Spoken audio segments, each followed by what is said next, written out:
Vamos abrir nossas Bíblias em Daniel, capítulo de número 1.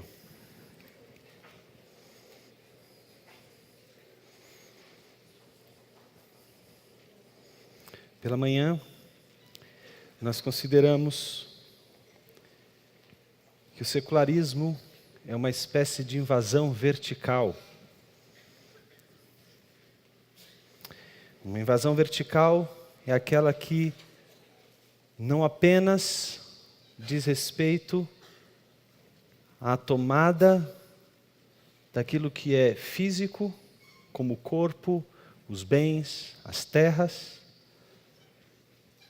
mas é o assalto da mente, do pensamento, da forma de um povo enxergar a sua realidade. Nós vamos ver algo semelhante com a invasão de Nabucodonosor.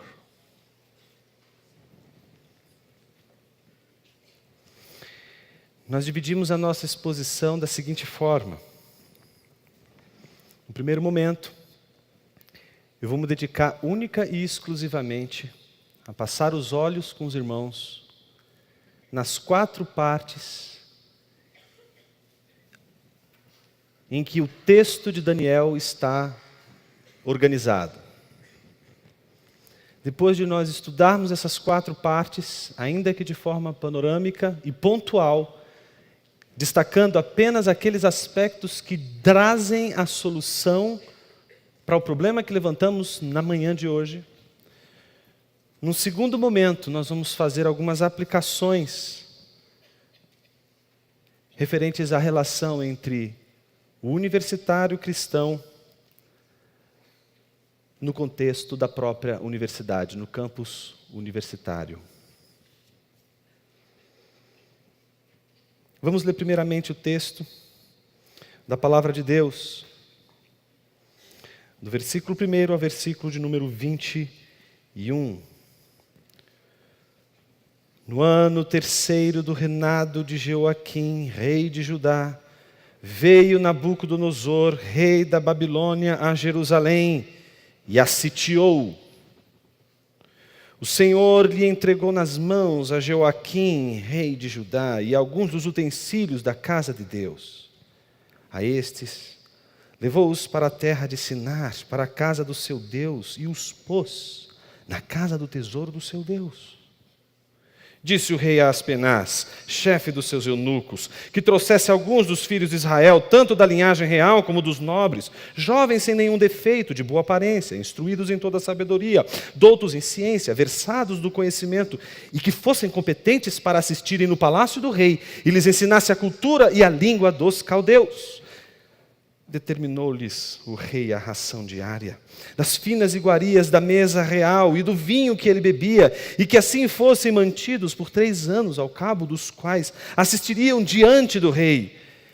Entre eles se achavam 2 filhos de Judá, Daniel, Ananias, Misael e Azarias.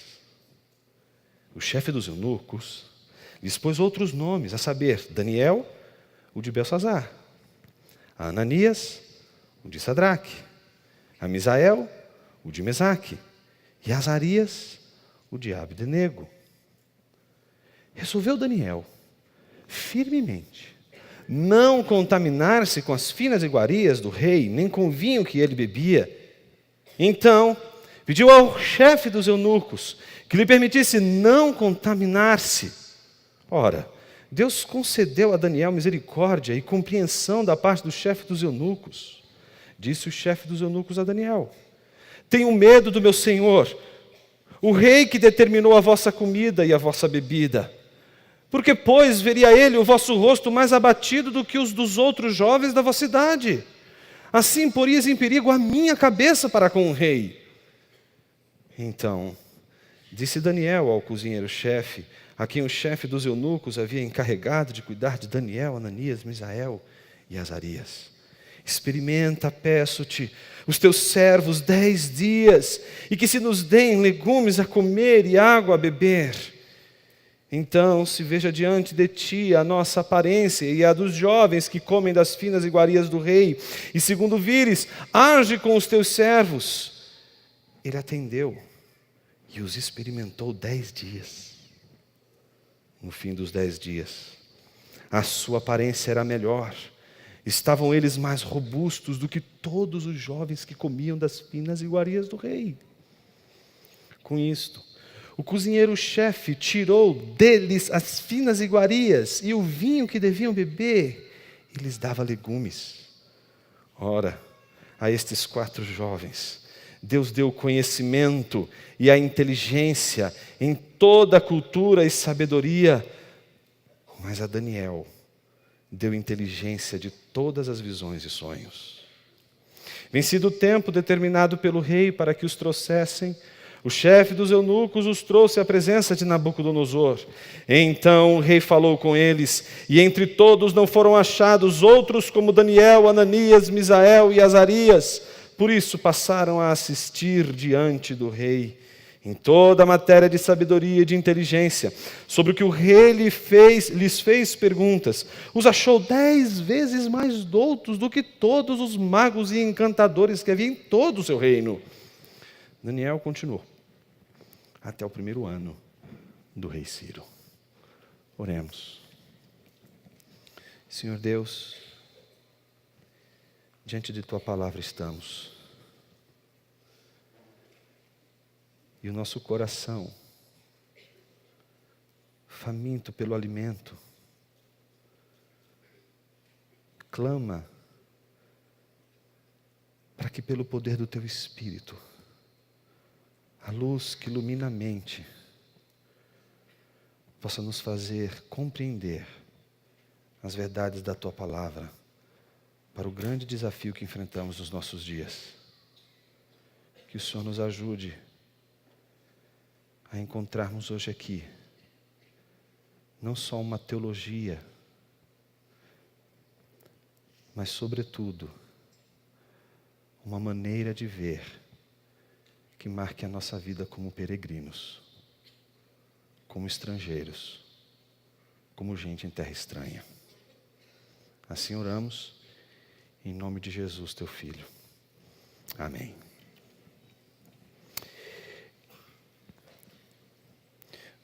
Existem várias nuances nesse texto, e dependendo de tudo aquilo que a gente, ao analisar, recorta, a gente entra por diversos caminhos e aprofunda por estes caminhos essas nuances da palavra de Deus.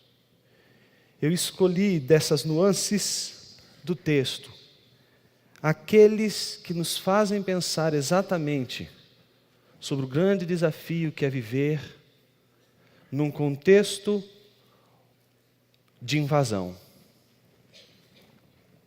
A primeira coisa que nos chama a atenção na estrutura do texto são as suas 4 partes. As 2 primeiras partes, a primeira parte do versículo 1 ao versículo 2 e a segunda parte do versículo 3 ao versículo 7, são dedicadas a trabalhar não só a invasão de Nabucodonosor, mas sobretudo a sua estratégia de dominação. E as 2 últimas partes, a parte 3, que vai do versículo 8 ao versículo 16, e a 4ª parte, que vai do versículo 17 ao versículo 21, elas vão tratar da reação de Daniel e seus companheiros a partir de uma resolução deles e da sua fidelidade diante de Deus. Observemos as 2 primeiras partes. Comecemos com a primeira, a invasão. Os versículos 1 e 2 nos dizem claramente que o rei da Babilônia, Nabucodonosor, invadiu Jerusalém, mas não sitiou, não conquistou, não tomou Jerusalém, porque Nabucodonosor era poderoso, porque o exército de Nabucodonosor era poderoso. Sim, o exército de Nabucodonosor era poderoso. Sim, Nabucodonosor era poderoso, mas não é suficientemente poderoso para derrotar a mão de Deus, quando a mão de Deus guarda o seu povo. Por isso, a primeira lição importante que tiramos do texto é aquela que nos mostra a providência divina por detrás exatamente da invasão de Nabucodonosor. O texto claramente nos diz, no versículo 2, que Deus é quem entrega nas mãos a Jeoaquim, rei de Judá. É Deus, portanto, que entrega o seu povo. É Deus, portanto, que não só entrega ao rei do seu povo, a Nabucodonosor, mas, significativamente, entrega a Nabucodonosor os utensílios do templo de Deus. E isso acontece não porque Nabucodonosor é poderoso, isso acontece porque Deus entregou o seu povo nas mãos de Nabucodonosor. A primeira coisa que Daniel faz questão de dizer no seu texto é de que a obra que está acontecendo, todo o desafio que o povo de Deus está enfrentando na Babilônia, é resultado, em primeiro lugar, da providência divina e não do agenciamento político de Nabucodonosor. Não é a política de Nabucodonosor que levou Nabucodonosor ao êxito, mas sim o cuidado de Deus pelo seu povo. Cuidado, Jonas. Que maneira estranha de cuidar. Como pode Deus cuidar do seu povo, entregando o seu povo nas mãos de um rei iníquo? O que Deus quer ensinar para o seu povo? O que Deus quer fazer com o seu povo? O que está em jogo, portanto, diante destes eventos? O que está em jogo, obviamente, diante desses eventos, não é só o fato de que há um juízo de Deus sobre o povo de Deus, mas mais do que isso, é uma revolução no culto, é uma revolução na adoração, é a revolução na maneira de eles conceberem o culto a Deus. Eles estavam centrados no templo, a vida deles estava centrada no templo. Por isso, quando eles são arrastados de Jerusalém e são levados para a Babilônia, eles olham para os salgueiros que lá haviam e penduravam as suas harpas, perguntando como haveríamos de cantar o cântico do Senhor em terra estranha.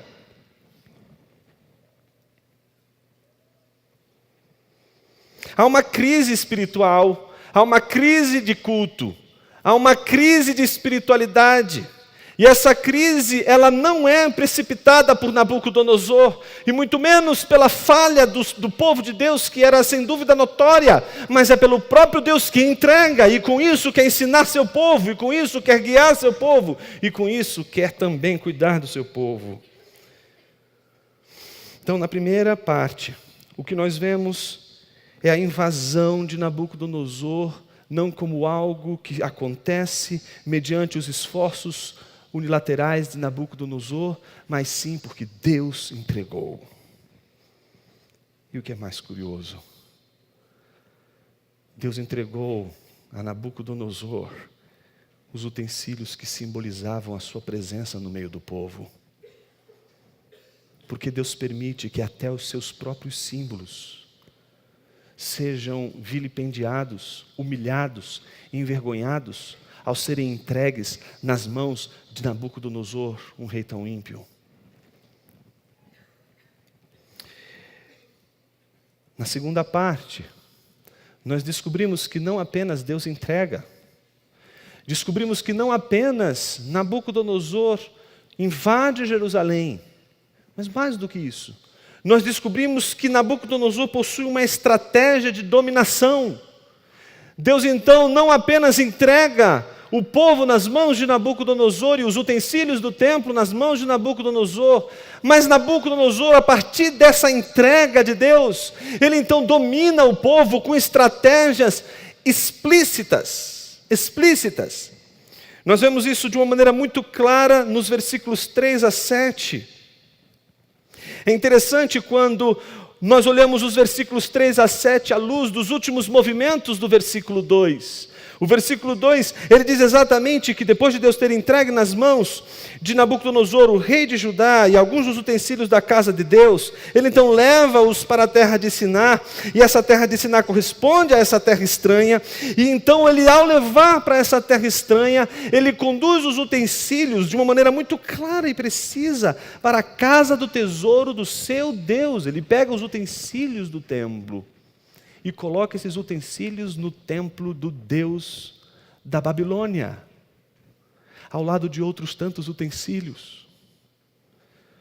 como que dizendo aqueles que foram arrastados de Jerusalém para a Babilônia, como que dizendo a eles: o Deus de vocês é só mais um entre os muitos deuses que existem aqui. É interessante como a estratégia a gente percebe no versículo 3, quando o rei orienta a Aspenaz, chefe dos seus eunucos, que trouxesse esses filhos, mas não trouxesse quaisquer filhos de Israel, mas trouxesse ali do povo de Deus aqueles que seriam a elite, os jovens que seriam o futuro daquela nação, os futuros líderes daquela nação. É interessante como a estratégia de Nabucodonosor está fincada em 3 pilares. Primeiro, a elite, ela é deportada, ela é trazida para o contexto do palácio, para o contexto não dos arredores de Babilônia, não para o contexto da plebe da Babilônia, mas eles são levados para dentro do palácio, para um contexto muito diferente do contexto ao redor do palácio, o contexto da realeza, o contexto dos benefícios da realeza. Essa elite precisaria ser conduzida de 3 maneiras. Primeiro, ela deveria aprender a cultura e a língua dos caldeus. Segundo, ela deveria aprender a comer das finas iguarias e da dieta e, portanto, da alimentação típica dos babilônios. Em terceiro lugar, essa elite deveria trocar seus nomes. Então, o nome de Daniel, que era claramente uma referência a Deus, dizendo: Deus é o meu juiz. O nome de Ananias, que era uma referência clara a Yahvé, dizendo: Yahvé é misericordioso. Misael, que era uma referência clara, como uma pergunta que diz: quem é como Deus? Ou Azarias, que era o significado do nome, algo como: Deus é minha força. Todos esses nomes são trocados por nomes que agora não vão dignificar um único Deus. São nomes distintos glorificando um único Deus. Agora são nomes distintos glorificando a deuses distintos. Então, o nome de Beltesazar é o nome que glorifica Abel, Sadraque, Mesaque, não se sabe ao certo, são tantas as possibilidades de culto e de entendimento, de relação desses nomes a tantos deuses da Babilônia. Abdenego como servo de Deus, do Deus Nabo, todos esses nomes então não são mais nomes que se referem a um único Deus, mas se referem a uma pluralidade, a uma diversidade de deuses. Então note que a estratégia de Nabucodonosor é tríplice. Primeiro, fazer com que eles aprendam uma nova cultura. E não só aprendam uma nova cultura, mas aprendam a língua do povo, a língua que o povo fala. Segundo, eles precisam aprender a comer como o povo come, com as comidas e com a dieta que o povo da Babilônia nos se nutria. E em terceiro lugar, eles precisam ser chamados por nomes que não fazem mais nenhuma referência a Deus. Qual é a missão, então, da estratégia de Nabucodonosor, senão a do esquecimento? Fazê-los acreditar numa mentira e esquecer a verdade da sua origem. O que a gente vê na terceira e na quarta parte é a reação justamente de Daniel e os seus companheiros a essa estratégia de Nabucodonosor. Dos versículos 8 ao versículo 16, nós vemos que Daniel, das 3 estratégias de Nabucodonosor, ele parece rejeitar, não sem razão, a dieta. Parece que Daniel e seus companheiros não veem nenhum problema em aprender da cultura, e não veem nenhum problema com o fato de eles serem chamados por outros nomes, nomes que não são os nomes que fazem referência a Deus. Apesar desse, se você prestou atenção na leitura do texto, Daniel continua chamando ele e os seus amigos pelo nome que faz referência a Deus, a despeito de os babilônios terem chamado ele de nomes que não correspondem aos nomes centrados no Deus do povo de Deus, do Deus de Israel.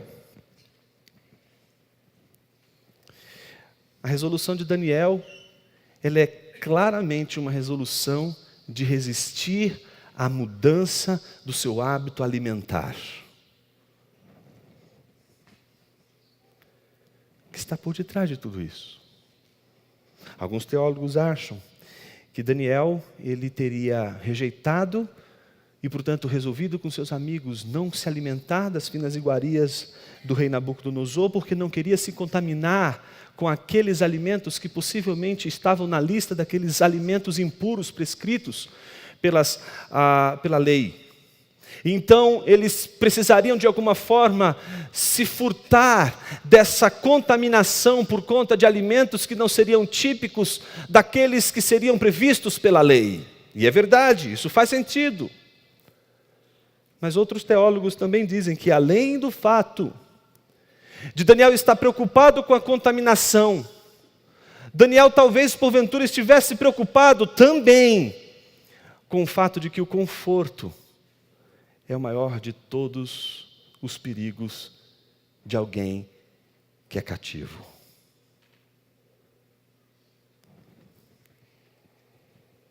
A maior prisão de alguém não são suas cadeias, não são as correntes, não são os cadeados. Abra a jaula, a cela de um prisioneiro. E não se assuste se ele não sair, principalmente se a cela for extremamente confortável. Não existe prisão que seja mais terrível do que o conforto.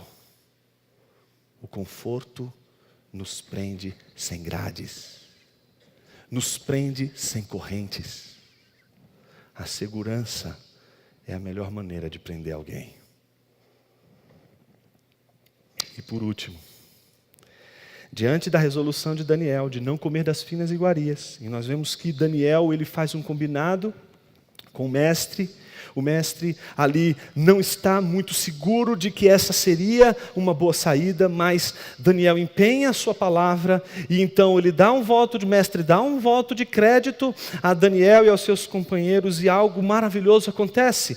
Daniel, portanto, e os seus amigos estão com semblante, acredite, melhor do que os outros, comendo só legumes.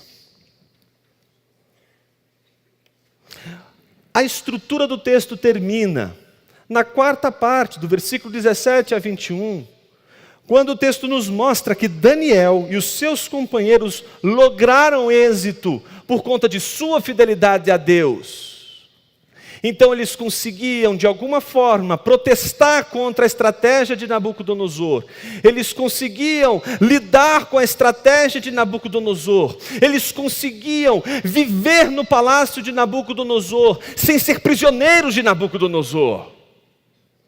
Sabe que os historiadores dizem uma coisa muito interessante sobre, por exemplo, a conquista dos romanos com relação aos gregos, dizendo que os gregos, ao serem conquistados pelos romanos, eles disseram: vocês conquistaram nossas mulheres, vocês conquistaram nossas terras, vocês conquistaram nossas propriedades, nossos escravos. Mas uma coisa vocês não conquistaram: aquilo que conquistou vocês, a nossa mente. Vocês tomaram nossas propriedades, mulheres, escravos e todos os nossos bens. Mas nós dominamos a sua mente. E é interessante quando você estuda a cultura romana e você vê a herança do pensamento grego, e como o pensamento grego está não só na maneira do romano pensar, coisas que são relacionadas ao governo, coisas que são relacionadas à política, mas coisas que são relacionadas, por exemplo, à religião. O sincretismo religioso que existe entre gregos e romanos é algo impressionante, e mostra o quanto uma cultura pode ser conquistada do ponto de vista da sua propriedade, do ponto de vista das suas pessoas, mas não ser conquistada por sua mente. Por isso Aristóteles ensinou a Alexandre o Grande que, se ele quisesse conquistar um povo, que ele em primeiro lugar ensinasse a sua língua, mudasse a sua maneira de pensar, fizesse eles pensarem as suas coisas não na sua língua, mas na língua daqueles que os conquistaram. Por isso os judeus que eram conquistados precisavam aprender grego e liam as Sagradas Escrituras não mais na sua língua original, mas em grego, para que eles pensassem a realidade que eles tinham sido forjados, não mais nas estruturas de pensamento daquela origem de pensamento, mas da origem do povo que domina. A dominação, portanto, intelectual começa quando te obrigam a pensar não segundo as tuas categorias, mas te ensinam a pensar a Bíblia com categorias que não são bíblicas. A melhor maneira de se conquistar um povo era fazer exatamente aquilo que Nabucodonosor estava propondo fazer.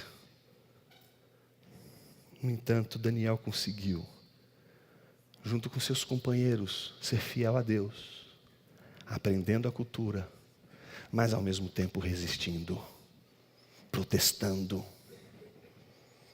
Essa fidelidade se manifesta dos versículos 17 ao versículo de número 21, quando o sucesso de Daniel e os seus amigos se reflete não nas suas estratégias de apreensão do entendimento, não nas suas estratégias de apreensão da língua, e não na sua maneira de lidar com o fato de que era extremamente provocativo serem chamados por nomes que não eram os seus nomes, mas pelo fato de descobrirem que a sua inteligência, a sua sabedoria, a sua capacidade não vinha do seu treinamento, não vinha de livros que liam, mas ela vinha do céu, é a sabedoria que vem do alto.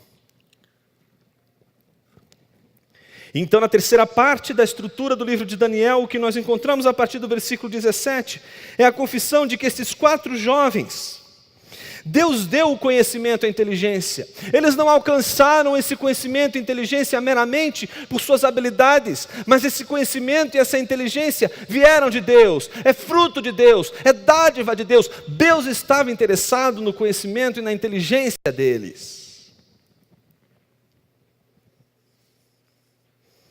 E isso provoca inclusive a admiração de Nabucodonosor, que os percebe ainda mais inteligentes e mais sábios do que todos aqueles que seriam considerados sábios entre os seus povos, entre o seu povo. Com isso nós temos uma estrutura clara de todo o texto, de todo o enredo do texto. O enredo do texto está exatamente tramado nessas 4 cenas. Essas 4 cenas são de enorme importância, porque elas mostram, em primeiro lugar, que a natureza da invasão de Nabucodonosor tem a providência divina como direção. Em segundo lugar, revela a estratégia de Nabucodonosor de dominação do povo de Deus. Em terceiro lugar, revela como o povo de Deus reage a essa dominação. E em quarto lugar, mostra a recompensa dessa reação, dessa resistência, reconhecendo que a sabedoria vem de Deus, que o conhecimento vem de Deus. Bom, diante de tudo isso, a grande pergunta é, Jonas, o que esse texto diz sobre nós, sobre nossa realidade? Primeira coisa, quando você frequenta uma universidade, a primeira coisa que você descobre naquele palácio é a coisa chamada pluralismo. E nós vimos na manhã de hoje que a pluralidade é inegável. Nenhum cristão pode negar a pluralidade, porque a pluralidade é da ordem da criação divina. Deus criou a pluralidade, pluralidade de cores, pluralidade das mais diversas possíveis. No entanto, nós aprendemos que existe uma diferença entre pluralidade, que é um dado do real, e o pluralismo, que é uma visão de mundo. E a visão de mundo pluralista é aquela que vai dizer a você o seguinte: todas as visões de mundo possuem algo de verdadeiro, por isso todas elas devem ser aceitas. Você não pode negar nenhuma delas, porque todas elas são válidas. E então o cristianismo, quando você é um cristão e entra nesse palácio, o cristianismo deve ser concebido como mais um utensílio dentro de todos os outros utensílios. Deve ser apenas mais uma religião dentro dos muitos cardápios religiosos que existem, dentro das muitas cosmovisões que existem. Então você entra na universidade e você tem a obrigação de pensar e de conceber exatamente a cosmovisão cristã como apenas mais uma entre as muitas cosmovisões que ali existem. E todas elas são verdades, todas elas são válidas, todas elas são deuses, todas elas devem ser respeitadas. Mas uma coisa que a gente não tratou nessa manhã e que a gente precisa tratar agora, e que se pela manhã tratamos, foi apenas para dizer que a cosmovisão pluralista não resolve o conflito de cosmovisões. A gente precisa responder a pergunta: por quê? O pluralismo é uma maneira de tentar resolver o problema das cosmovisões. Por que o mundo não se torna uma luta de todos contra todos? E o pluralismo vai dar resposta. Basta a gente considerar todas as visões de mundo verdadeiras. Basta a gente considerar todas as visões de mundo plausíveis. E pronto, está feito. Essa é a estratégia de Nabucodonosor. Colocar simplesmente a visão que aqueles homens tinham de Deus, agora como mais uma visão dentre as muitas outras visões sobre diversos outros deuses que existiam na Babilônia. E então, o cristão na universidade precisa de alguma forma lidar com o fato de que ele é considerado, com a sua cosmovisão, apenas mais um entre muitos.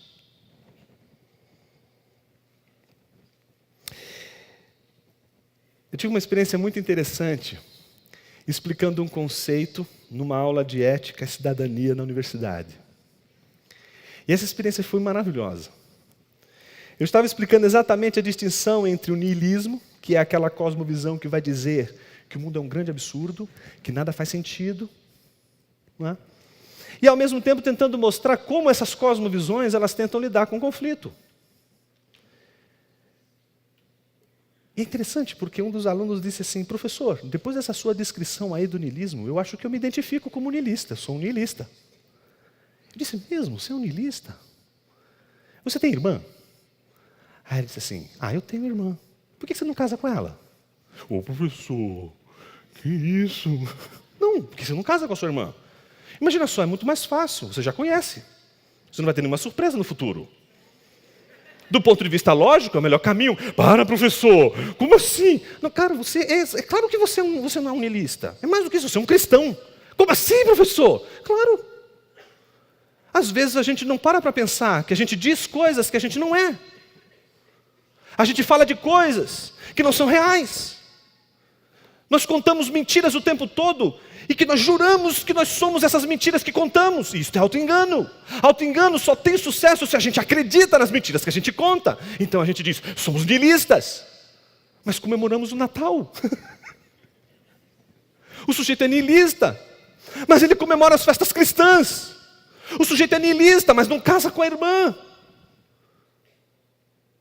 Ou então, quando esse mesmo sujeito, no momento que estava defendendo o niilismo dele, ele disse assim: mas eu acho essa visão tão bonita. Todo mundo pode ser aceito, professor. Então eu perguntei para ele assim: até mesmo pedófilo?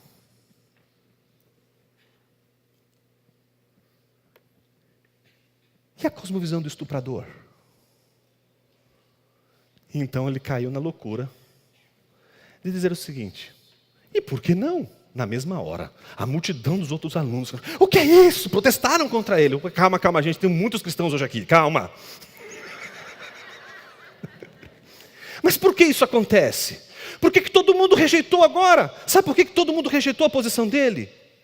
Porque o pluralismo é insuportável. Precisamos dar um basta para o pensamento único. O pensamento único jamais pode ser defendido. E o problema é que o pluralismo não consegue nos defender do pensamento único. Do pensamento que vai só privilegiar a vida de uma pessoa e o olhar de uma pessoa. E o cristianismo, como qualquer outra cosmovisão, vai se unir contra qualquer tipo de pensamento totalitarista, pensamento único, pensamento que rouba a sua capacidade de pensar, que rouba a sua capacidade de entender. E é interessante como a gente, no contexto universitário, se depara exatamente com esses problemas.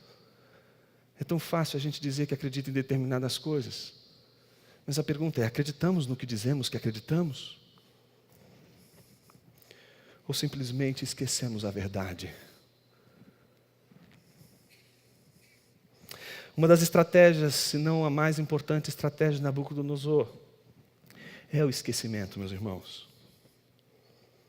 E esse esquecimento, ele está pautado em três fundamentos.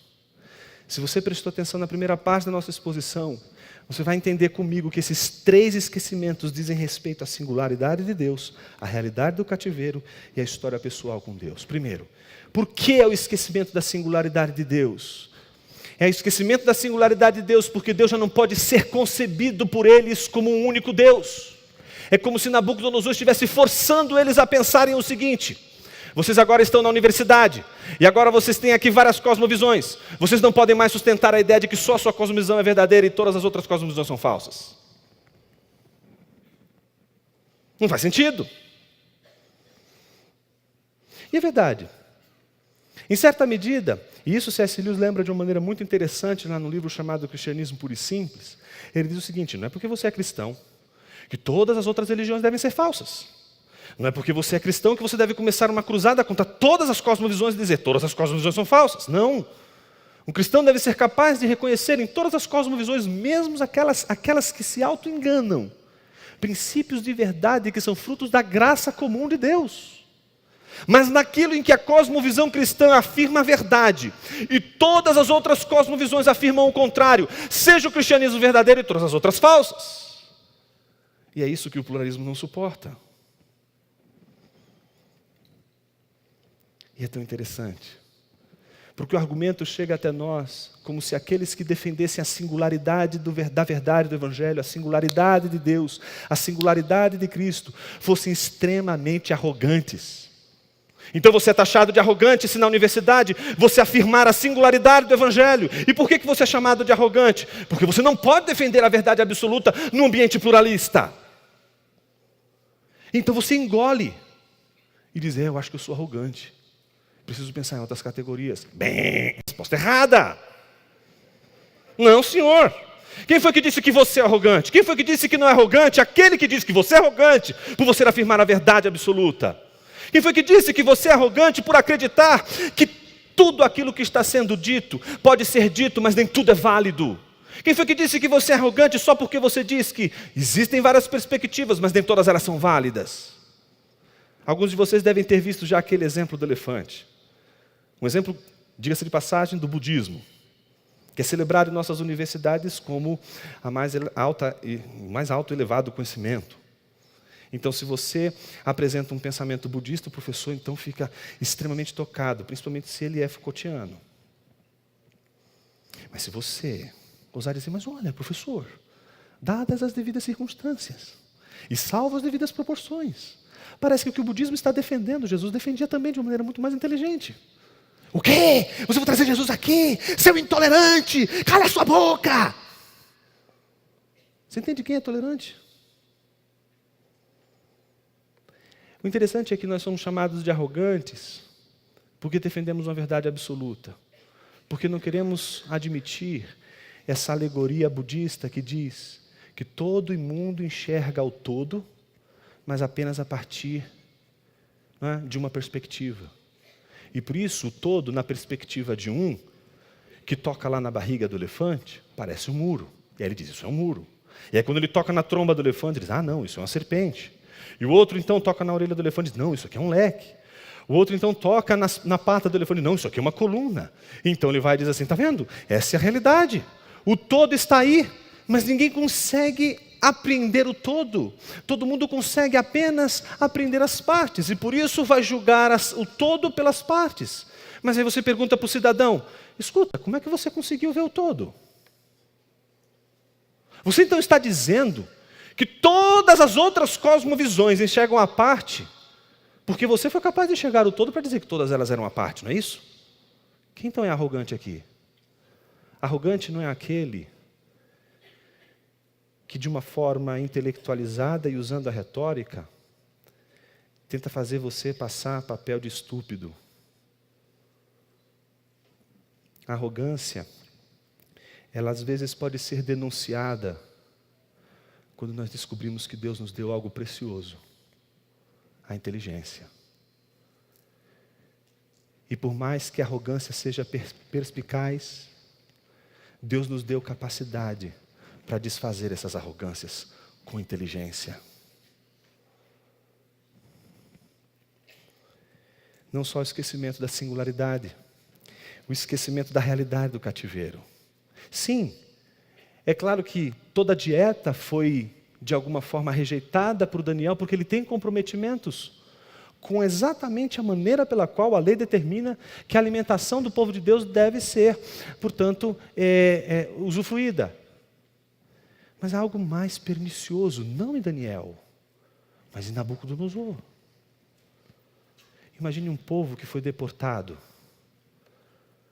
um povo que viu seu templo ser destruído, mas que agora não está vivendo nas margens dos rios da Babilônia, mas está vivendo no palácio, comendo do bom e do melhor. Não tem nada que aprisione mais uma pessoa do que o conforto.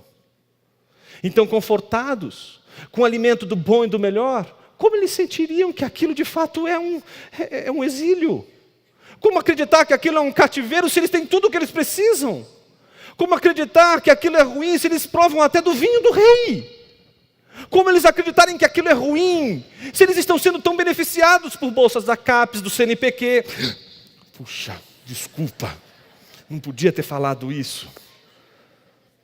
Como pode alguém, por exemplo, negar que é tão gostoso receber uma bolsa para estudar e para corresponder com a agenda, às vezes até criminosa, de uma instituição que se diz educativa, mas que protege, e não só protege, investe em ensino pesado para a formação e estruturação de um pensamento único, fazendo todos pensarem de uma só forma, de uma só ideia, para ocuparem exatamente espaços que são fundamentais de uma sociedade e atender exatamente uma agenda de domínio. Esta é a guerra cultural que vivemos. E não podemos ser ingênuos. Não podemos vender nossa fé por qualquer bolsa de estudo que recebemos. Isso não significa que não devemos receber bolsas de estudo. Isso não significa que não devemos usufruir dos benefícios, que todas as instituições que fomentam a educação no nosso país, a gente não deva desfrutar delas. Sim, devemos desfrutar, não ao preço de abrirmos mão daquilo que é mais precioso do que o conforto, a nossa convicção sobre as verdades de Deus.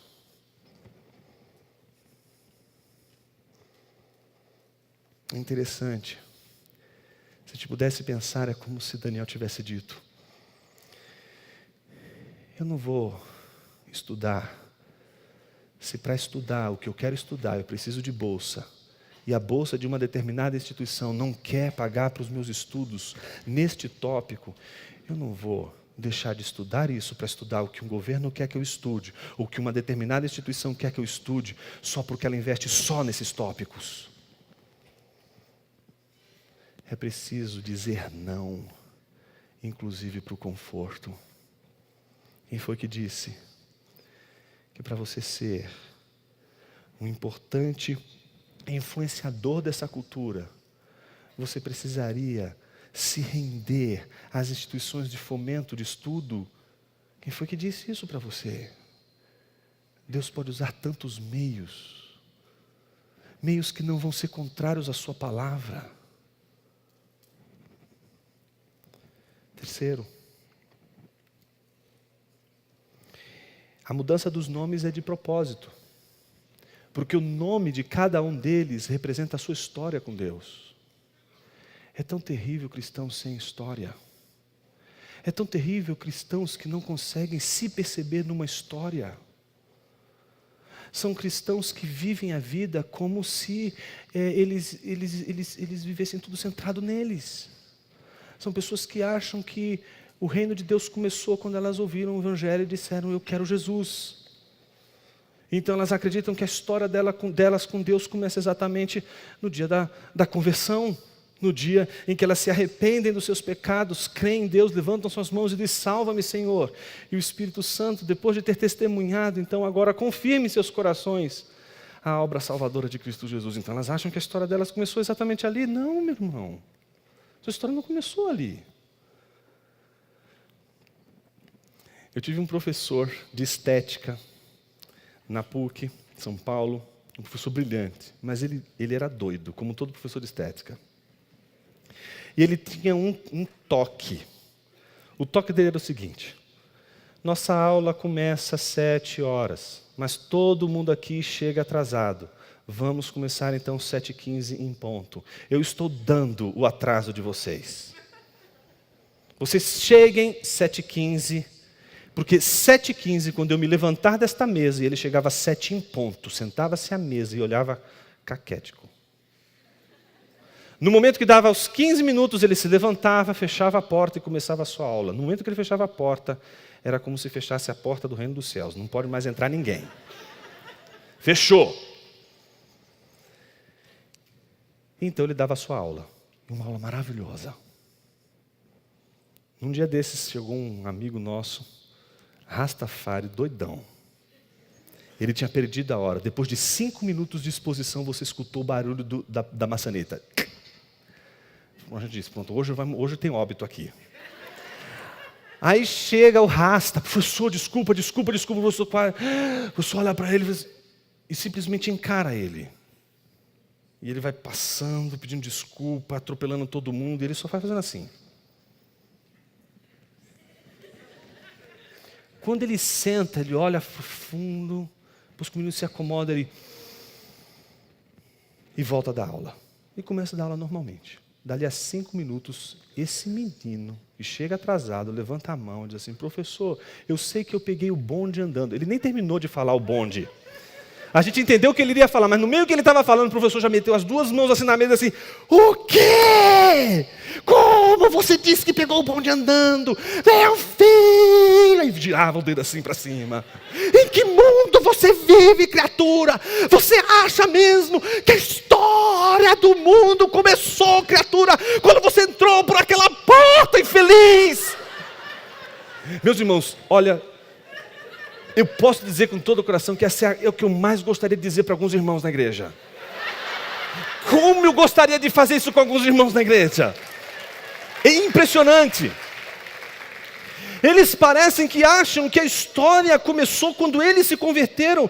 Meu irmão, existe 2000 anos de história da igreja para você se inteirar. E a vida é muito curta para isso. E então o sujeito acha que a história dele está ligada só ao fato de que ele teve uma experiência recente com Deus. Meu irmão, sua história com Deus é tão longa. Ela começa como a gente ouviu hoje aqui há poucos instantes com Vini. Ela começa no jardim. Nossa história começa ali no Éden. Nossa história é antiga. Nossa história está atrelada a Ele. E um cristão que não conhece a sua história, um cristão que não é munido de teologia bíblica, que não sabe e não entende as verdades de Deus ao longo de toda a história, e que a sua história é apenas uma micro-história dentro da história de Deus, então ele não consegue preservar a história dele, porque a história dele é tão frágil. O seu testemunho de vida não é suficiente para suportar a pressão popular dentro de uma universidade. Você não vai conseguir resistir à tentação do esquecimento das suas origens na universidade, se as suas origens não remeterem a toda a história de Deus. Por isso, a mudança dos nomes não diz respeito meramente ao fato de que agora eles seriam tratados como referentes aos deuses da Babilônia, mas é como se eles tivessem que esquecer da história deles com Deus. A história do que Deus havia realizado através dos pais, tanto de Abraão, Isaac, Jacó, Moisés e toda a história do povo de Deus. Mas há mais coisa a dizer. E talvez a mais importante delas seja como eles resistiram às investidas de Nabucodonosor, por uma coisa chamada fidelidade. A fidelidade nos coloca debaixo de 2 competências importantes, e essas 2 competências eu julgo ser as mais importantes para um cristão universitário, as mais importantes. Se tudo o que eu falei até agora você não conseguiu gravar nada, não é? Você já esqueceu tudo. 2 você não pode esquecer, de que se você está na universidade, você está ali, tanto para resistir, como para se submeter. A fidelidade é exatamente a experiência da resistência e da submissão. Você está numa universidade, que é um lugar hostil ao reino de Deus, mas Deus te colocou ali. Foi Ele que te colocou ali, para que ali você se submeta a Ele e resista a tudo que é contra Ele. Você sabe qual é a melhor maneira de resistir? Ser inteligente. Infelizmente, os nossos ímpetos universitários estão tão acuados. Nós achamos que, puxa, já entramos na universidade dizendo, sou evangélico. Já tenho que dar desculpa por um monte de coisa. Eu já tenho que entrar quase que assim, pedindo desculpa. Irmãos, desculpa, eu sou evangélico. Só pelo fato de você ser evangélico. Irmão, vamos parar. Calma, mantenha calma. Levanta a cabeça, tá certo? E pensa. Você entrou numa universidade, você não entrou numa igreja. É a primeira lição mais importante. Não faça da universidade uma igreja. Você tem que fazer parte de uma igreja. Mas a universidade é uma esfera diferente de uma igreja. E na universidade, as pessoas costumam usar uma coisa chamada cérebro. Elas costumam usar a sua mente para pensar. Eu sei que você gosta de cantar, mas se você não for fazer música, se você for fazer engenharia, ou qualquer outra ciência na universidade, você vai ter que usar as competências daquela ciência. E dificilmente você vai conseguir fazer algo significativo sem usar a sua mente. Mas porque nós já chegamos com a síndrome, não é, do cachorro vira-lata, pedindo clemência porque somos evangélicos, então a gente ocupa exatamente o protagonismo daqueles que têm que responder o tempo todo. Você então tem que prestar contas o tempo todo da sua fé. Você tem que prestar conta da sua fé para a sua igreja, meu irmão. Ali na universidade, você tem que ser um leão. Quem foi que disse que você tem que ficar respondendo perguntas? Não é você que tem que ficar respondendo perguntas, não. Você tem que perguntar. Tem que fazer boas perguntas. Só que para fazer boa pergunta, você tem que pensar. E a gente não quer pensar. E por isso a gente não consegue fazer boas perguntas. E quem não quer pensar e não sabe fazer boas perguntas, vai sempre ter que responder. E vai responder perguntas de quem pensa. E quando quem pensa não é cristão, as perguntas dele não vão ser perguntas que vão fazer um carinho em você, dizendo assim, ó, você é evangélico, que peninha de você, vem cá. Não, você não vai conhecer alguém assim tão garidoso. Nós entramos na universidade e temos medo de pensar. Porque temos medo de perguntar. Nós adotamos uma apologética da resistência, no sentido não do ataque, mas da defesa. Nós estamos respondendo. Mas por que a gente não faz perguntas? E para fazer perguntas, você não precisa nem abrir a Bíblia. Você só precisa estar ciente de uma coisa: se a sua cosmovisão é bíblica, e se a cosmovisão do seu professor não é bíblica, a cosmovisão dele é fadada ao engano, porque ela é um auto-engano, é resultado de um auto-engano. Então você já parte do pressuposto que aquela cosmovisão ela é falsa, ela tem algum furo. Então o que você vai fazer? Pensar, descobrir o furo. E simplesmente dizer, professor, eu não entendi muito bem o que o senhor quis dizer com isso, eu poderia explicar? Como, por exemplo, aquele niilista que pode chegar para você numa aula e dizer assim, o mundo é um grande absurdo. Nietzsche tinha razão quando disse que Deus está morto. Porque ao dizer que Deus está morto, o que morreu foram todos os valores supremos. E ao morrer todos os valores supremos, não há mais uma razão para viver. Não há mais um sentido para a vida. Você tem que viver a vida como a vida ela realmente é. E ela não nos diz nada de interessante. O niilista é aquele que, como a figura emblemática do protagonista do Memórias do Subsolo, vai dizer, sou um homem doente, sou um homem mau, sou um homem desagradável. E você vai descobrir por que ele é um homem doente, um homem mau, um homem desagradável, logo a seguir, quando ele disser, não é, que o mundo todo ao meu redor se exploda, desde que eu possa tomar o meu chá da tarde. O niilista é aquele que vai dizer e vai defender para você que o mundo é um grande absurdo, nada faz sentido. Ele fez um discurso tão glorioso, defendendo que o mundo é um grande absurdo. E Deus te deu a inteligência para fazer uma pergunta só. E a pergunta é a seguinte, professor, faz sentido isso que o senhor disse? É só uma pergunta. O cara está dizendo, nada faz sentido. Você só precisa perguntar para ele, professor, faz sentido? Você só precisa fazer isso. É claro que ele vai ficar endemoniado, não tenha dúvida. Mas é para isso que você foi chamado, criatura. Para provocar, para ir para o embate. Você está numa guerra cultural, sim. Você quer que eles façam carinho em você, criatura. Eles não vão fazer carinho em você. Mesmo porque eles esperam pessoas inteligentes na universidade. E ao fazer isso, você não está sendo evangélico. Você está sendo inteligente. fazer boas perguntas, exige de nós, em primeiro lugar, comprometimento com o pensamento. E aí, meus irmãos, eu acho que a gente toca num ponto terrível. Porque talvez a gente não saiba pensar, porque a nossa cosmovisão talvez não seja cristã. E aí a pergunta é a seguinte: será que antes de entrar na universidade, não seria a coisa mais importante para um universitário cristão saber sua história com Deus? Conhecer o que é de fato o Evangelho? Segundo, será que diante do grande desafio que é enfrentar toda a hostilidade do Evangelho, descobrir que Deus não nos chamou para preservar nossa imagem, mas para honrar seu nome e glorificar seu nome? Quem foi que disse que Deus quer que você realize coisas extraordinárias